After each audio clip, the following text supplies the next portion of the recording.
Kasih Tuhan mengalahkan kedegilan manusia. Aku menarik mereka dengan tali kesetiaan, dengan ikatan kasih. Bagi mereka aku seperti orang yang mengangkat kuk dari tulang rahang mereka. Aku membungkuk kepada mereka untuk memberi mereka makan. Hosea 11 ayat 4. Sahabat Iktus yang dikasihi Tuhan, kasih Tuhan adalah kasih yang unkondisional, yaitu kasih yang tidak bersyarat.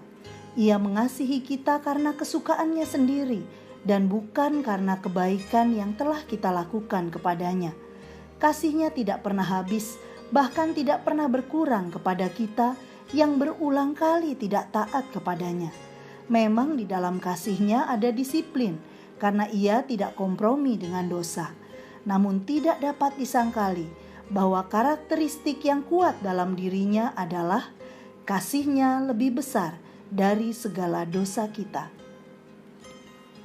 Rasa cinta yang besar dari Hosea terhadap perempuan sundal yang bernama Gomer adalah gambaran cinta Tuhan yang diuraikan dalam kitab Hosea. Untuk kembali mendapatkan Gomer, Hosea harus menebus dan berkata kepadanya, "Aku membeli dia dengan harga 15 sikal perak, dan lama engkau harus tinggal padaku dengan tidak bersundal." Hosea 3 ayat 2 dan ayat 3. Hosea mendapat anugerah dari Allah untuk tetap mengasihi Gomer hingga ia insaf dan bertobat. Ayat 6. Inilah bukti kasih Tuhan yang mengalahkan kedegilan manusia. 1. Tuhan terus memanggil. Ayat 1 dan 2. Hosea 11 adalah perikop yang menembus lebih dalam ke dalam hati dan pikiran Tuhan. Disebut sebagai anugerah yang dibuktikan melalui tindakan kasih Tuhan kepada umat Israel yang tegar tengkuk. Tuhan memanggil Israel dengan sebutan anak. Pembebasan dari penindasan di Mesir adalah tindakan kasih Allah sebagai orang tuanya. Ayat 1. Namun Israel menjadi anak yang tersesat. Mereka justru memberi persembahan korban kepada Baal dan patung-patung. Ayat 2. Semakin Tuhan memanggil Israel dan mengharapkan agar mereka mendekat kepadanya, namun semakin mereka pergi dari hadapan Tuhan. Panggilan Tuhan yang tidak pernah berhenti mengalahkan segala kedegilan Israel. Ia hanya menginginkan pertobatannya untuk berbalik dari penyembahan kepada Baal dan patung-patung, menjadi penyembah Tuhan yang hidup dalam persekutuan dengannya. 2. Tuhan terus mengasuh. Ayat 3. Hosea melukiskan dengan gambaran kasih sayang ayah kepada anak.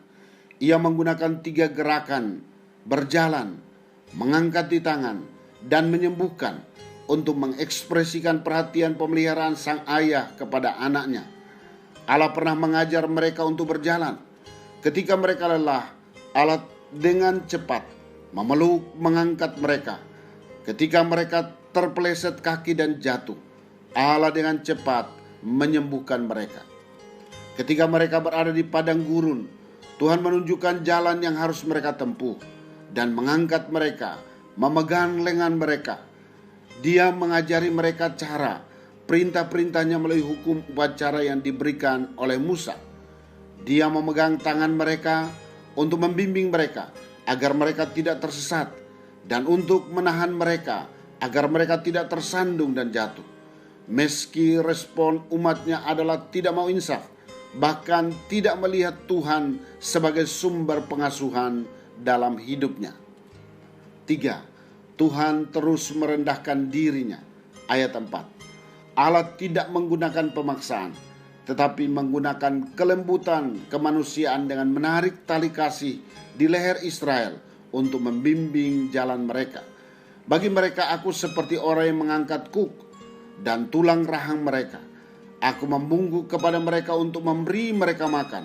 Adalah tindakan Tuhan memperlakukan mereka seperti seorang ibu yang memeluk bayi di dadanya. Di dalamnya ada unsur kasih dan kekuatan. Tindakan membungkuk adalah tindakan merendahkan martabat dan kehormatan Tuhan. Tetapi dia tidak pernah berpikir demikian demi keselamatan umatnya. Penulis menggunakan metafora induk anak, yakni Tuhan sebagai ibu yang mengasuh, sedang menyusui anaknya. sebagai gambaran hati yang penuh kasih dan terrefleksi dalam pelayanan Yesus yang rela merendahkan dirinya hingga tahap terendah, yaitu kematiannya di salib untuk menyelesaikan hukuman dosa manusia. Filipi 2 ayat 6 sampai ayat 8. Sahabat Iktus, Allah itu panjang sabar dan berlimpah kasih setianya. Ia senantiasa memberi kesempatan kepada kita untuk kembali bertobat. Walau banyak dosa dan kesalahan kita yang mendukakan hatinya, kasih Allah tidak akan pernah habis untuk hidup kita. Namun Ia tidak membiarkan dirinya dipermainkan. Ia tetap akan tegas jika hal itu sudah menyangkut dosa dan menjauhkan kita dari kehendak-Nya. Tindakan Tuhan memanggil saya untuk berbalik dari kehidupan lama di dalam dosa dan masuk dalam kehidupan baru adalah bentuk kasih-Nya yang mengalahkan kedegilan saya. Bahkan Ia terus mengasuh dan memelihara hidup saya, padahal seringkali saya membangkang dan tidak mau insyaf. Dan ungkapan syukur tertinggi saya adalah karena Ia rela untuk merendahkan diri bagi keselamatan hidup saya melalui kematian Yesus di atas kayu salib. Sahabat Iktus yang dikasihi Tuhan, apakah saya telah meresponi panggilan Tuhan untuk datang kepadanya? Apa respon saya terhadap pengasuhannya yang sempurna dalam hidup saya? Ungkapan syukur seperti apa yang saya berikan kepadanya karena Ia rela merendahkan dirinya untuk saya yang berdosa? Tuhan Yesus, bangsa Israel adalah gambaran keadaan rohani saya yang selalu tegar tengkuk dalam memberikan respon terhadap tindakan kasih-Mu. Saya bersyukur karena kasih-Mu selalu tersedia untuk saya. Bahkan ketika saya semakin menjauh dari-Mu, Engkau justru mencari dan mendekat kepada saya. Ajari saya untuk berbagi kasih-Mu kepada orang lain. Kasih yang tanpa syarat, kasih yang terus-menerus ada dalam sebuah kerinduan untuk mempersembahkan jiwa kepadamu. Amin. Tuhan tidak dapat berhenti mencintaimu. Kristuslah